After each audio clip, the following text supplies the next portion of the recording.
Welcome to Vidyashram e learning program. Students, बात चल रही है इश्यू ऑफ शेयर को लेकर। इश्यू ऑफ शेयर को लेकर मैंने आपको जो पिछली क्लास में बताया कि किस प्रकार से हम लोग बिल्कुल नॉर्मल शेयर इश्यूड कर सकते हैं। एक पार पे एक कंपनी के फुल सब्सक्रिप्शन पे शेयर कैसे इश्यू होते हैं, और बाद में मैंने आपको बताया था कि कंपनी के पास में 3 प्रकार का सब्सक्रिप्शन होता है: full subscription, under subscription, over subscription. Full subscription means यदि कंपनी जितने शेयर बेच रही है, जैसे 10,000 बेच रही है और पब्लिक भी 10,000 भी परचेज कर रही है, तो उसको हम बोलेंगे फुल सब्सक्रिप्शन। यदि कंपनी 10,000 शेयर बेचना चाह रही है और पब्लिक 9,000 शेयर परचेज कर रही है, तो उसको हम बोलेंगे अंडर सब्सक्रिप्शन। विशेष ध्यान दें, मिनिमम 90% एप्लीकेशन आनी मस्ट है, कंपल्सरी है। यदि 90% एप्लीकेशन नहीं आ रही है तो कंपनी सेबी की गाइडलाइन के अनुसार शेयर मार्केट में इश्यू नहीं कर सकती है। ओके स्टूडेंट्स, ये थ्योरी के लिए आपको ध्यान में रखना है, प्रैक्टिकल में कभी ऐसा नहीं होगा।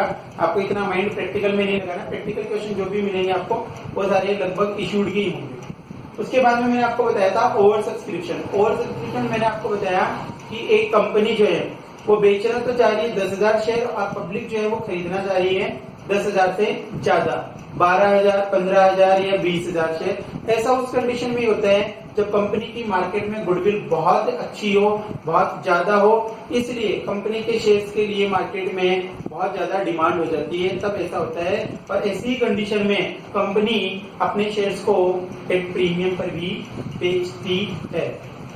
आज की क्लास में मैं आपको सबसे पहले बताऊंगा कि किस प्रकार से हम एक अंडर सब्सक्रिप्शन का क्वेश्चन कंप्लीट करेंगे। उसके बाद में अपन देखेंगे ओवर सब्सक्रिप्शन की कुछ बातें। ठीक है स्टूडेंट्स, तो अंडर सब्सक्रिप्शन के लिए आप एक क्वेश्चन देखिएगा आपकी बुक का।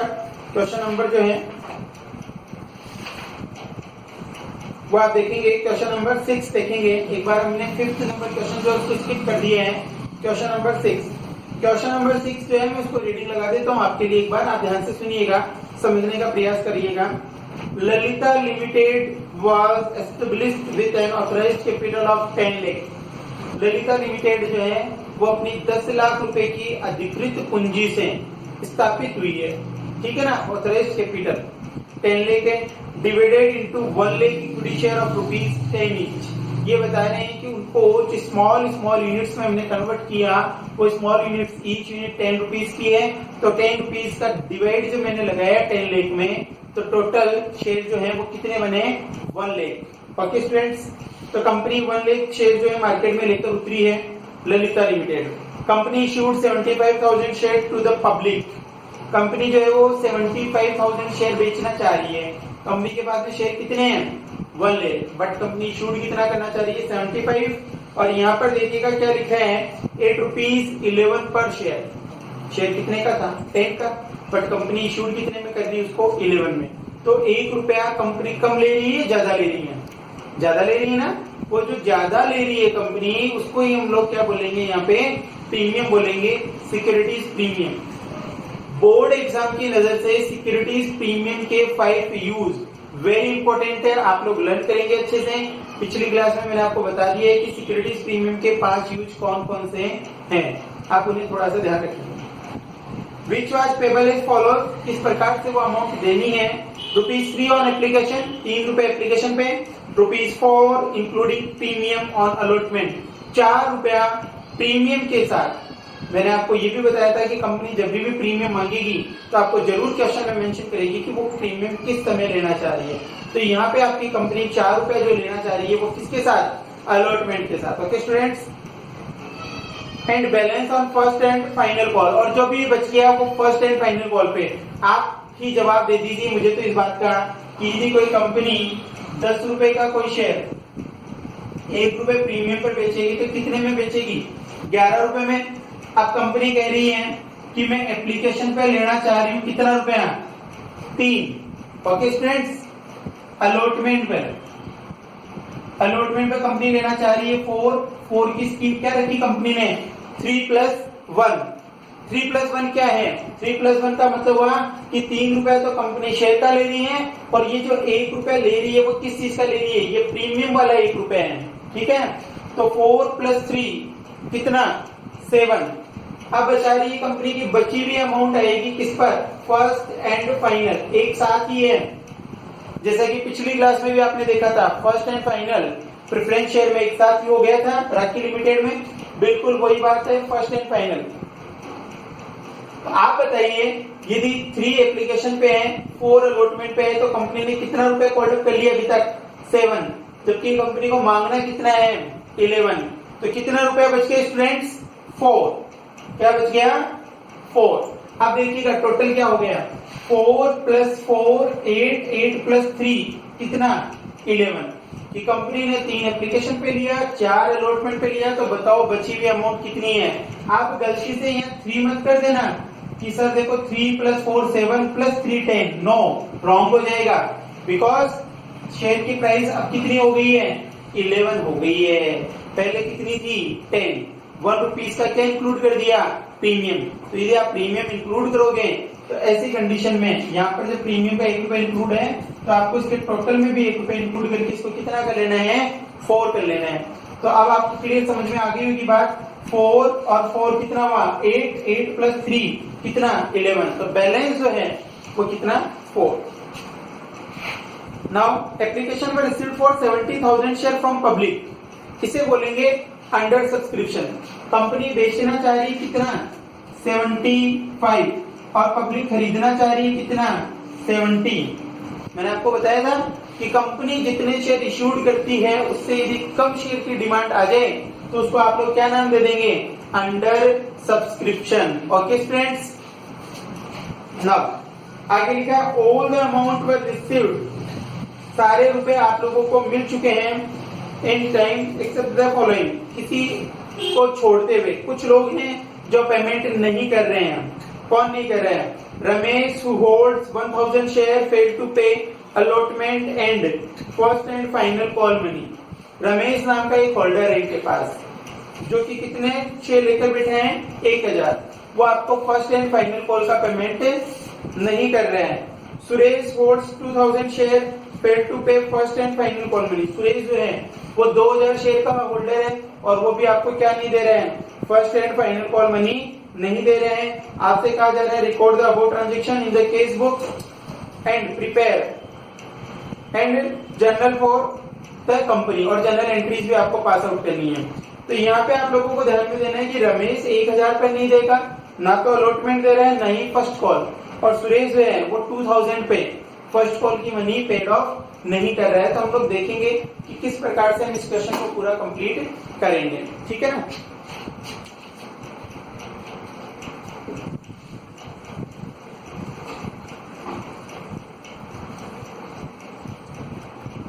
सबसे पहले हम लोग एप्लीकेशन मनी को ड्यू करेंगे, और एप्लीकेशन मनी को ड्यू करने के लिए एंट्री क्या बनेगी? Bank account DR to equity share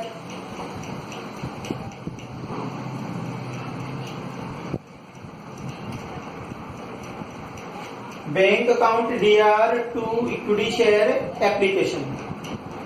बच्चों, कंपनी बेचना 75,000 चाह रही है शेयर, बट कंपनी ने जितने शेयर बेचने चाहे उतने पूरे बिके नहीं है।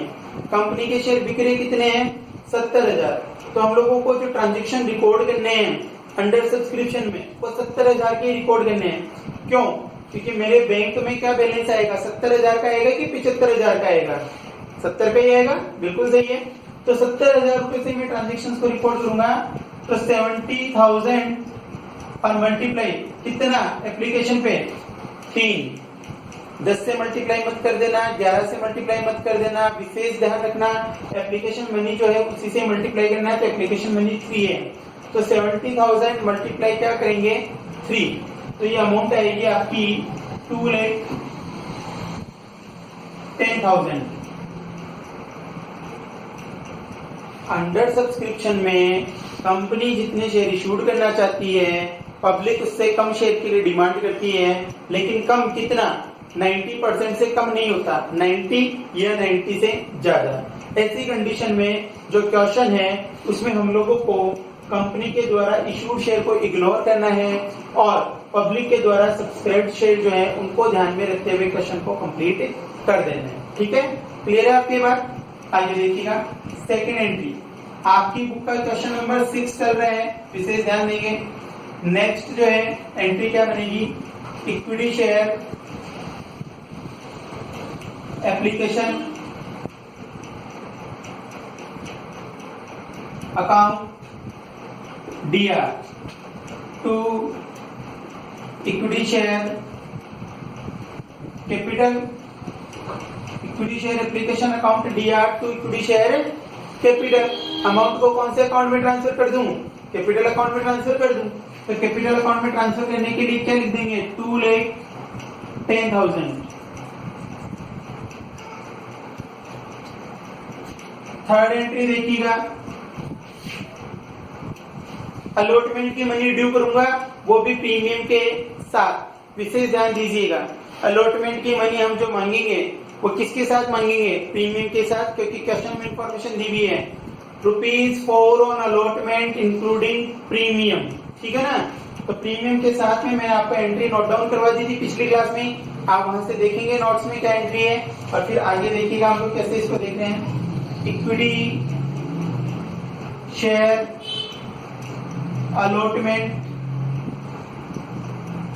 Account DR. प्रीमियम जो है कंपनी के पॉइंट ऑफ व्यू से प्रॉफिट है, और प्रॉफिट है तो मुझे उसको क्या करना पड़ेगा, क्रेडिट ही करूंगा। तो equity share allotment account DR to securities premium, ठीक है ना। कौन सा अकाउंट क्रेडिट होगा, सिक्योरिटीज प्रीमियम का अकाउंट क्रेडिट कर देंगे टू इक्विटी शेयर कैपिटल। अब आप देखिएगा कैसे हम लोग इसके अमाउंट को रखेंगे, उसको ध्यान से समझिएगा। सबसे पहले 70,000 और इसको मल्टीप्लाई कर देंगे किससे, 4 से। क्यों, क्योंकि प्रीमियम के साथ है। तो 70,000 को मल्टीप्लाई करेंगे किससे, ₹4 से। प्रीमियम के साथ है इसलिए अलॉटमेंट में तो प्रीमियम के साथ लगा देंगे 70,000 इंटू 4, तो ये अमाउंट आ जाएगी कितनी, 2,80,000। ओके फ्रेंड्स, प्रीमियम कितना बताया गया आपको, ₹1 का बताया ना, कि ₹10 का शेयर हम कितने में बेच रहे हैं, ₹11 में।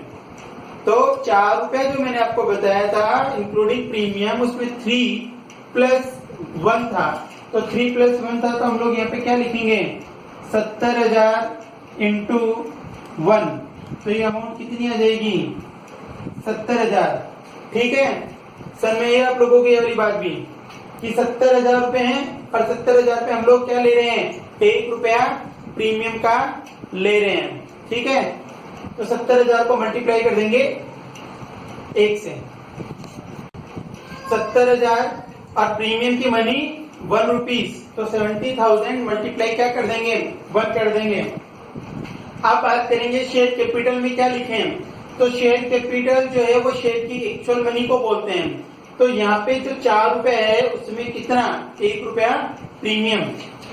तो हमारे पास में बचा क्या होगा, 70,000 मल्टीप्लाई 3, तो अमाउंट कितनी हो गई, 2,10,000।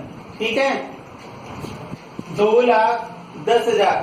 70,000 को मल्टीप्लाई किया किससे, 3 से। इसका नरेशन मैं आपको बता देता हूँ, ये न्यू एंट्री आपके लिए, बाकी एंट्रीज का नरेशन मैंने आपको स्टार्टिंग में बता दिया, आप सेम नरेशन मेंशन करते हुए चलेंगे। ठीक है ना, इसका नरेशन रहेगा, allotment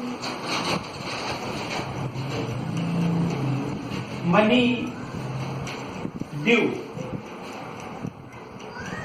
with securities premium, allotment money due with securities premium.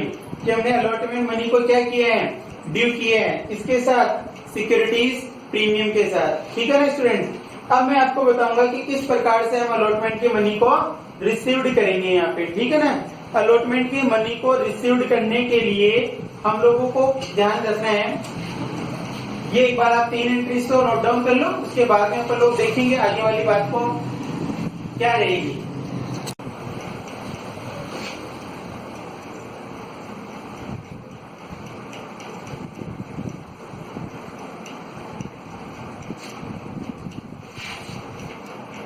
देखिएगा मैंने ये वाली एंट्री जो है वो हटाई नहीं है।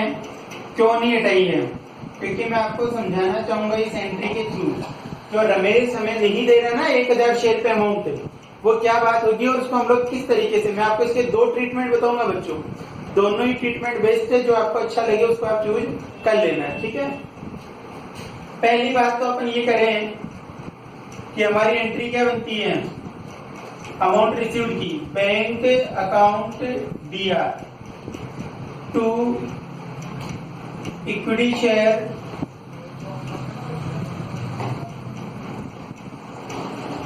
अलॉटमेंट। एंट्री तो ये बनेगी, bank account DR to equity share allotment. लेकिन यहाँ पे कारण क्या हो गया कि हमने रुपया तो देखो यहाँ पे 2,80,000 की कॉल की है, तो हमें मिलना चाहिए ना पूरा 2,80,000। अभी तक हमने जो सीखा वो तो ये सीखा कि 2,80,000 की डिमांड करो और 2,80,000 रुपये आपको पूरा मिल जाएगा। लेकिन अभी इस क्वेश्चन में ऐसा नहीं हुआ है। क्यों नहीं हुआ? क्योंकि mister Ramesh who holds 1,000 share did not pay allotment and first and final call money. Mister Ramesh जो हैं वो 1,000 अंशों के जो धारक हैं, 1,000 अंश धारण करके बैठे हैं, लेकर बैठे हैं कंपनी के, उन्होंने कंपनी को अलॉटमेंट और फर्स्ट एंड फाइनल कॉल का पेमेंट नहीं किया। ऐसा जनरली देखने को मिलता है कि कोई व्यक्ति हमें पेमेंट नहीं करे। देखो आप स्कूल में भी देखते होंगे जनरली, क्या आपने कभी क्लासरूम में ऐसा देखा कि कोई भी स्टूडेंट ऐसा है कि इसकी फीस ड्यू ही नहीं है, सभी स्टूडेंट्स की फीस पेड ऑफ है फुल्ली? नहीं ना। जनरली आप लोगों को क्या देखने को मिलता है कि जब आपसे फीस की बात करने के लिए इंचार्ज आते हैं तो वो क्या कहते हैं कि आप में से कुछ बच्चों की फीस अभी तक क्या चल रही है, ड्यू चल रही है। तो ऐसे ही बच्चों शेयर में भी हो सकता है। शेयर्स में भी क्या करते हैं कि हमारी जो फीस है, हमारी जो इंस्टॉलमेंट की अमाउंट है वो क्या रह जाती है, ड्यू रह जाती है, बाकी रह जाती है। तो ऐसी कंडीशन में आप बताओ कि कंपनी को उम्मीद थी कितने की, 2,80,000 रुपए अकाउंट में आने की।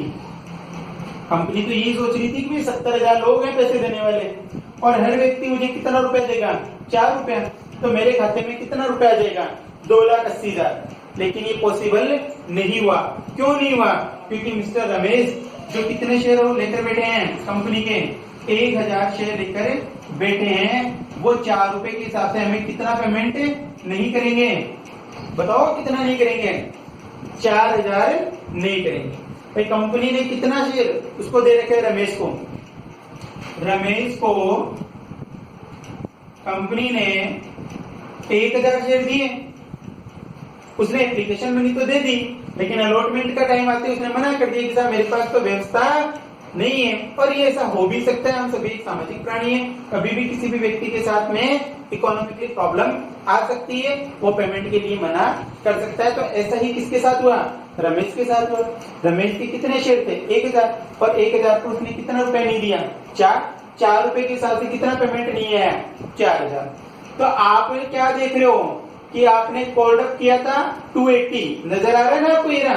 ये 2,80,000 आपने मांग लिया, और इस 2,80,000 में से मैं माइनस क्या कर दूं? 4,000। क्यों माइनस कर दूं? क्योंकि रमेश जो है वो कह रहा है कि मेरे पास में पैसे नहीं है आपको देने के लिए। तो रमेश के 2,80,000 में से मेरे को कितने माइनस करने पड़े? 4,000। तो जब मैंने उसके 4,000 रुपए माइनस किए तो मुझे रिसीव होने वाली अमाउंट क्या आएगी? 2,76,000। नहीं समझ में ये बात? वापस से देखो भाई, 70,000 शेयर थे, उन पर 4 रुपए के हिसाब से हमने क्या मांगा? 2,80,000। यदि हमारे क्वेश्चन में ऐसी कोई इन्फॉर्मेशन नहीं हो कि साहब वो व्यक्ति पैसे नहीं दे रहा है कि वो व्यक्ति अमाउंट दे रहा है, यदि कोई व्यक्ति हमें हमारी कॉल का पेमेंट नहीं करता है, हमारी इंस्टॉलमेंट का पेमेंट नहीं करता है, तो हम लोग उसको क्या बोलेंगे? Calls in arrear. Calls in arrear, ठीक है ना? बकाया मांग बोलेंगे, मांग बाकी रह गई, चुकाई नहीं गई है। तो ये रमेश ने किया, हमने मांगे 2,80,000, रमेश ने अपने 1,000 शेयर पर 4 रुपए के हिसाब से हमें कितना पेमेंट नहीं किया? 4,000। तो डिमांड थी 280 की, जिसमें से 4,000 नहीं मिला, तो रिसीवेबल तो कितना आएगा? 276 आएगा। तो क्या मैंने जो 280 लिखा वो राइट है कि रॉन्ग है? रॉन्ग है। क्यों रॉन्ग है? क्योंकि बैंक अकाउंट जो डेबिट होगा वो 2,80,000 से तो नहीं होगा। बैंक अकाउंट डेबिट किससे होगा? 2,76,000 से। तो यहाँ बैंक में अमाउंट क्या आ जाएगी? 2,76,000। क्या अमाउंट आएगी? 2,76,000। और यहाँ पर भी जब हम इसको एंट्री को कंप्लीट करेंगे तो यहाँ भी क्या आ जाएगी? 2,76,000। एक तरीका तो ये रहा आपका, ठीक है, कि 2,76,000 बैंक अकाउंट दिया, इक्विटी शेयर अलॉटमेंट 2,76,000। यहाँ पर मैंने एक बार भी कॉल्स इन एरियर का अकाउंट ना तो ओपन किया ना ही कोई बात। अब मैं आपको बताऊंगा कि किस प्रकार से हम लोग कॉल्स इन एरियर का अकाउंट ओपन करके भी ट्रीटमेंट करेंगे। इसका जो एक और मेथड है वो आप थोड़ा सा देखेंगे क्या रहेगा।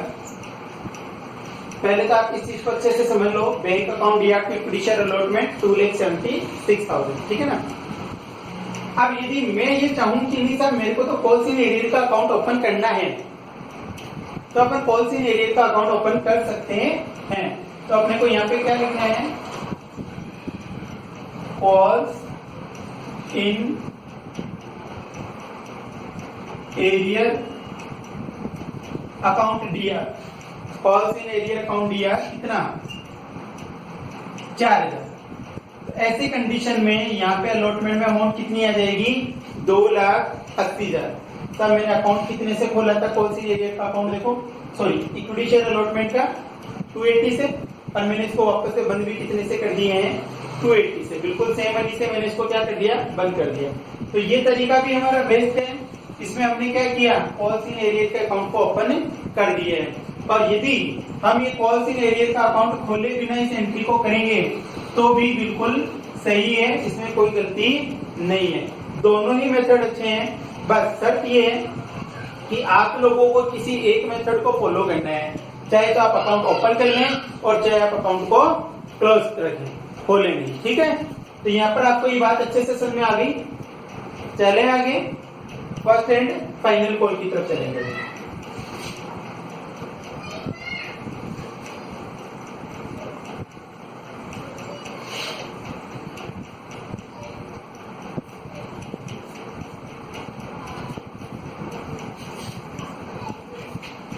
सबसे पहले हम लोग क्या करेंगे? फर्स्ट कॉल की मनी को ड्यू करेंगे, ठीक है ना। तो यहाँ पे फर्स्ट कॉल की मनी को ड्यू करने के लिए एंट्री लिखेंगे equity share first and final call account दिया, equity share first and final call account दिया टू इक्विटी शेयर कैपिटल।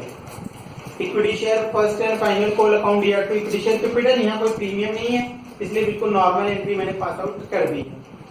और अमाउंट जो आएगी वो आपकी आ जाएगी 70,000 मल्टीप्लाई 4, 2,80,000। ये मैं आपको क्लियर कर चुका हूं कि 4 रुपीज कैसे है। कंपनी ने 3 रुपीज एप्लीकेशन पे कॉल किए हैं और 4 रुपीज के लिए अलॉटमेंट पे कॉल किया। तो 4 + 3 = 7। और शेयर जो कंपनी ने रखा है वो 10 + 1 11 का रखा है। तो 11 - 7 जब करेंगे तो क्या बचेगा? 4, ठीक है। अब अपने को ये मनी जब रिसीव्ड होगी तो रिसीव्ड की एंट्री कर देंगे हम लोग, बैंक अकाउंट DR, ठीक है, to equity share first and final call, bank account DR to equity share first and final call. यहाँ पे हम लोग देखेंगे कि हमें क्या अमाउंट रिसीव्ड होगी। उस अमाउंट को चेक कर लेते हैं। देखिएगा आपने कॉल अप किया था कितना? 2,80,000। ये आपके द्वारा मांगी गई अमाउंट हो गई 2,80,000। ये नहीं, इसमें से माइनस क्या करेंगे? एक तो रमेश, उसने आपको क्या कहा था कि Ramesh did not pay allotment and first and final, कि वो अलॉटमेंट भी नहीं दे रहा और फर्स्ट एंड फाइनल का भी पेमेंट नहीं कर रहा। ठीक है, तो यहाँ पे सबसे पहले तो मैं रमेश की बात करूंगा। रमेश के कितने शेयर हैं? 1000, और उन पर वो कितने 4 रुपए के हिसाब से अपने को पेमेंट नहीं कर रहे हैं। साथ ही साथ में अपन माइनस और क्या कर दें, एक व्यक्ति और है, कौन? सुरेश। अब सुरेश जो है वो कह रहा है कि मैं भी नहीं दे रहा फर्स्ट एंड फाइनल बोल के, और सुरेश होल्डर है कितने शेयर का? 2000 का। Suresh holder of 2000 share did not पे फर्स्ट एंड फाइनल कॉल, तो 2000 पर ये नहीं देंगे, तो 2000 पर ये नहीं देंगे तो 4 से मल्टीप्लाई कर दें। समझ में आ रही बात कि रमेश जो है वो 1000 पर नहीं देगा 4 रुपए से, और सुरेश जो है वो 2000 पर नहीं देगा 4 रुपए से। तो यहाँ पर रमेश की बात करूं तो रमेश कितना पेमेंट नहीं कर रहे हैं? 4। और सुरेश की बात करूं तो वो कितना नहीं दे रहे हैं? 8000। तो 8 और 4 यदि दोनों को मैं एक साथ टोटल करके देखूं तो मुझे कितनी मनी नहीं मिल रही है? 12000। कहने का मतलब मैंने तो 2,80,000 रुपए मांग लिए और मुझे नहीं रिसीव्ड हो रहे कितने? 12000। तो मुझे रिसीव्ड क्या होगा?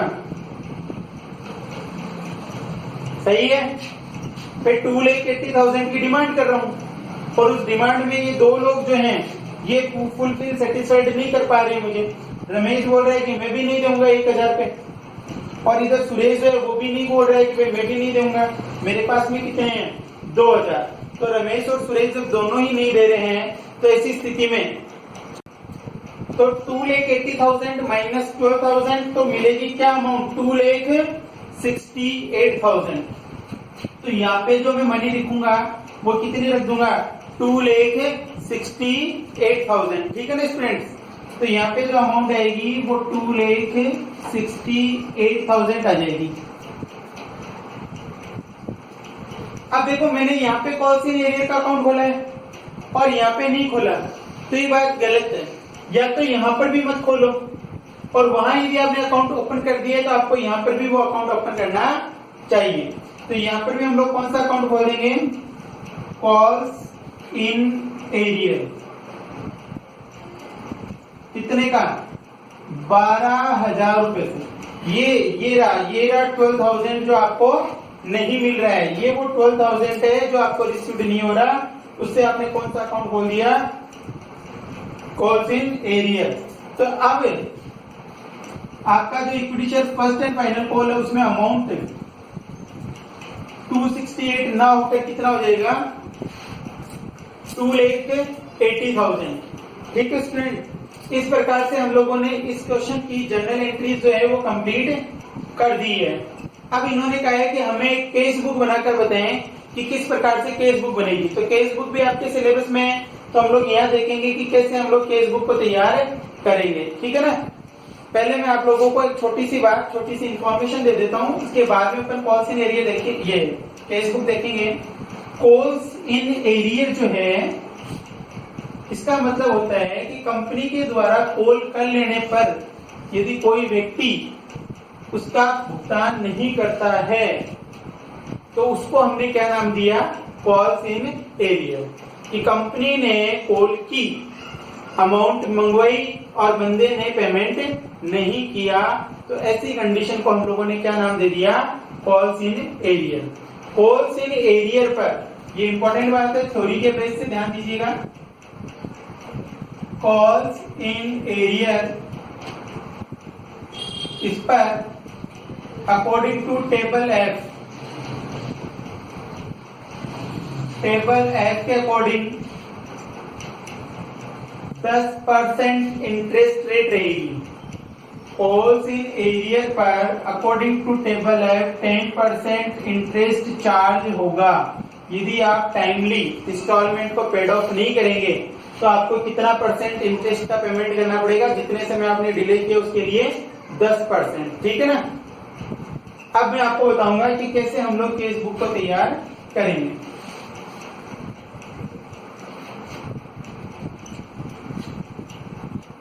कुछ क्वेश्चंस में आप लोगों से केस बुक तैयार करवाई जाती है और कुछ क्वेश्चंस में नहीं करवाई जाती है।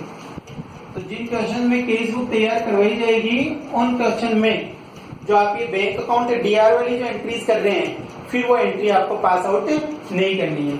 मैंने आपको यहाँ समझाने के लिए बैंक वाली एंट्रीज भी कर दी थी, पूरी टोटल एंट्री, लेकिन आप बैंक वाली एंट्रीज नहीं करेंगे, उनके अलावा जो एंट्रीज बच गई है वही पास आउट करेंगे, क्योंकि बैंक की एंट्री की जगह हमें क्या बनाना है, केस बुक बनानी है, या बैंक अकाउंट भी बना सकते हैं। इसको आप लोग अपना बैंक अकाउंट भी बोल सकते हैं, ठीक है ना। केस बुक बोल दो, बैंक अकाउंट बोल दो, ये एक ही। तो ये आपका फॉर्मेट रहेगा।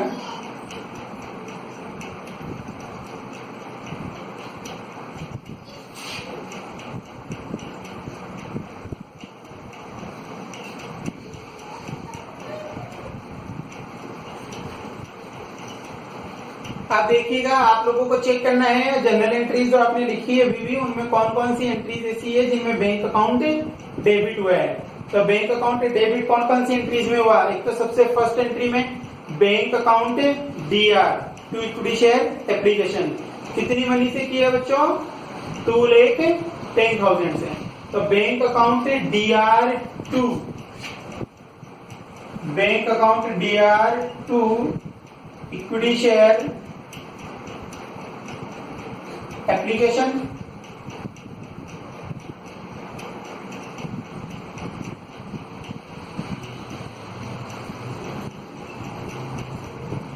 Bank account DR to equity share application, और ये अमाउंट जो थी वो आपकी कितनी थी, 2,10,000, ठीक है।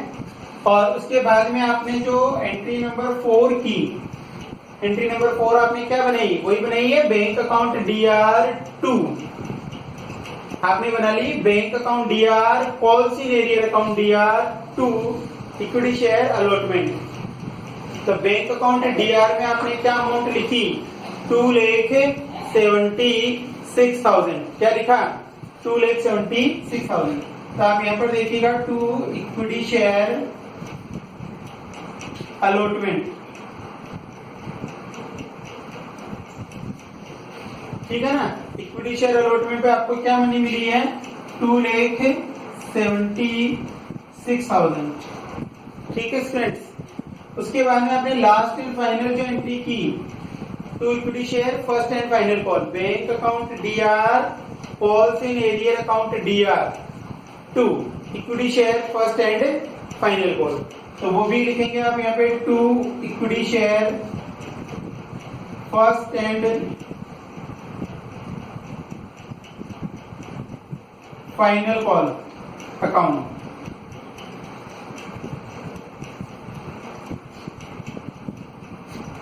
इसमें जो आपको अमाउंट रिसीव हुई थी वो हुई थी 2,68,000। बैंक के सामने क्या अमाउंट आई थी, 2,68,000, ठीक है ना। बस इतनी हमारी एंट्रीज थी, और सारी एंट्रीज में हम लोगों ने इस तरीके से इसको यूज में लिया है। ये आप लोगों के बात समझ में आ गई होगी। अब हम लोग क्या करेंगे, हमें इसका टोटल लगा लेना है। यहाँ पे हम देखेंगे, देखिए हमारा टोटल क्या आता है, ठीक है। तो इसका जो टोटल होगा 2, 2, 4 और 2 6 लाख 76, 86 और 14 चला जाएगा तो ये हो जाएगा 7 लाख और 54। तो टोटल आ जाएगा 7,54,000, ठीक है ना। अब ये वाली साइड जो है यहाँ पे हम लोग क्या लिख देंगे, by balance carry down, balance carry down कितना, 7,54,000। तो ये हमारे यहाँ पे जो बैलेंस कैरी डाउन आएगा, फाइनल जो आंसर आएगा वो हमारे बैंक में हमारे पास में क्या अमाउंट चली जाएगी, 7,54,000 हमारे बैंक में बैलेंस चला जाएगा। अब आप इसको रफली थोड़ा समझना चाहें तो ये समझ सकते हैं, मैं एक्सप्लेन कर रहा हूँ। ये तो कंप्लीट हो गए हैं, यदि आप थोड़ा सा और इसको समझना चाहें तो देखिएगा, आपने मार्केट में कितने शेयर बेचे थे, 70,000 बेचे थे ना, और एक शेयर कितने रुपए में बेचा, 11 रुपए में बेचा, 10 का था, 1 रुपए प्रीमियम पे। तो आपके अकाउंट में जो अमाउंट आई वो क्या आ गई, 7,70,000। ये अमाउंट आनी चाहिए, बट नहीं आई। क्यों नहीं आई? क्योंकि 4,000 रुपए तो आपको कहाँ कम मिला था, अलॉटमेंट पे, प्लस 12,000 रुपए आपको कहाँ कम मिला था, फर्स्ट एंड फाइनल कॉल पे। तो कुल मिला के आपको कितना रुपए कम मिला, 16,000। तो 16,000 रुपए कम मिला, 7,70,000 मिलना चाहिए था, जिनमें से 16,000 नहीं मिला। तो रिसीवेबल अमाउंट कितनी हो गई, 7,54,000। समझ में आ रही बात? इस तरीके से हमारे अकाउंट में जो है 7,54,000 अमाउंट चली जाएगी। ये मैंने आपको एक रफली बताया है कि किस प्रकार से अमाउंट आई। अपन थोड़ा चेक करना चाहें तो इस तरीके से अपन चेक कर सकते हैं। ठीक है स्टूडेंट्स, तो अभी हम लोगों ने क्या देखा कि कैसे हम लोग एक अंडर सब्सक्रिप्शन के क्वेश्चन में फॉल्स इन एरियर के साथ में कंप्लीट करेंगे। अभी मैं आपको आज की क्लास में दो छोटे छोटे थ्योरी के टॉपिक और बताऊंगा। तो दो जो टॉपिक है उनमें एक का नाम तो रखा है अपने sweat equity share.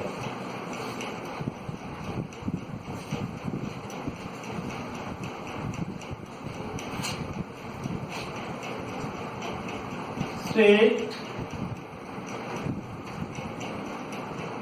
Equity share.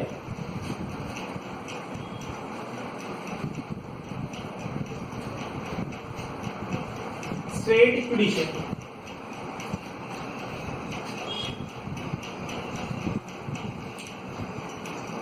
Hindi में भी हम इसको स्वेट इक्विटी शेयर ही बोलेंगे, अलग से कोई नाम नहीं रहेगा, स्वेट इक्विटी शेयर ही बोलते हैं ना। स्वेट इक्विटी शेयर का मतलब क्या हुआ? स्वेट इक्विटी शेयर का मतलब हुआ कि कंपनी अपने कुछ एम्प्लॉइज को या अपने कुछ डायरेक्टर्स को,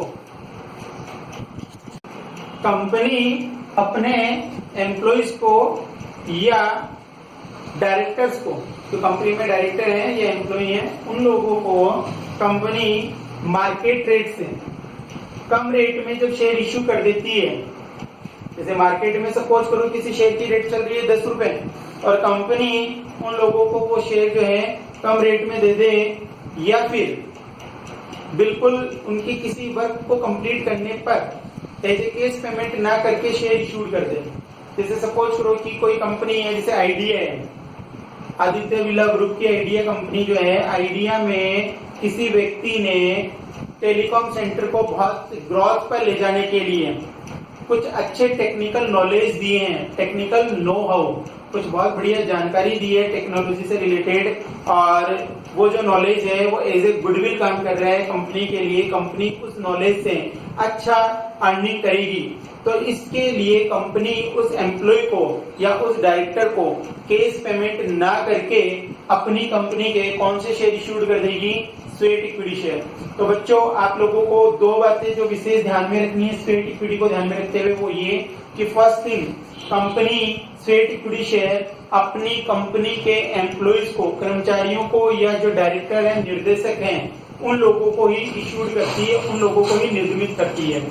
दूसरी बात, ये क्यों इश्यू किए जाते हैं? ये कंपनी अपने एम्प्लॉइज के द्वारा दिए गए टेक्निकल नॉलेज की वजह से, उनको टेक्निकल नो हाउ की वजह से उनको केस पेमेंट ना करके उसके बदले में क्या दे देती है, स्वेट इक्विटी शेयर दे देती है। ठीक है स्टूडेंट्स, अगला जो है एक टॉपिक और देखेंगे, राइट शेयर।